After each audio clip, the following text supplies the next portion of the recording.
আপনি আপনার স্ত্রীর কাছে বসে আছেন, একটা ফুরফুরে মনে, আনন্দ চিত্তে স্ত্রীর সাথে আলাপ করছেন, তার সাথে আপনি ভাব আদান প্রদান করছেন, আল্লাহর আরশ পর্যন্ত খুশি হয়ে যায়। সুবহানাল্লাহ, আল্লাহর আরশ পর্যন্ত খুশি হয়ে যায়।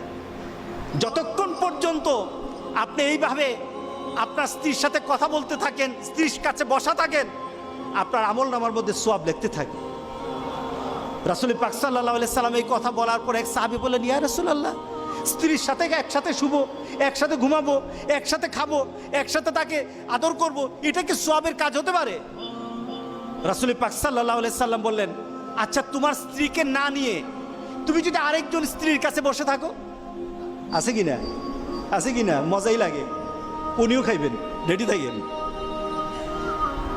তুমি অন্য কোনো স্ত্রীর পাশে বসে বসে ফিস ফিস ফিস ফিস করলা, মজাই লাগবে, তবে মনে রেখে দিও তোমার আমলনামার মধ্যে জেনার গুনাহ লেখা হবে। তুমি যতক্ষণ তোমার স্ত্রীর কাছে বসা থাকবে, জান্নাতের দরজাগুলি তোমার জন্য খোলা আরম্ভ হয়ে যাবে। আর যতক্ষণ পর্যন্ত পরস্ত্রীর সাথে বসা থাকবে, ততক্ষণ পর্যন্ত তোমার আমলনামার মধ্যে গুনাহ লেখা হবে কিনা। সাহাবায়ে কেরাম বলেন, ইয়া রাসূলুল্লাহ, অন্য স্ত্রীর সাথে বসলে তো গুনাহ তো হবেই, তাহলে তার উল্টাটা তোমার হালাল বউর সাথে বসলে, তোমার হালাল যাকে হালাল করেছো তার সাথে বসলে সওয়াব হয়ে যাবে। সুবহানাল্লাহ, সুবহানাল্লাহ।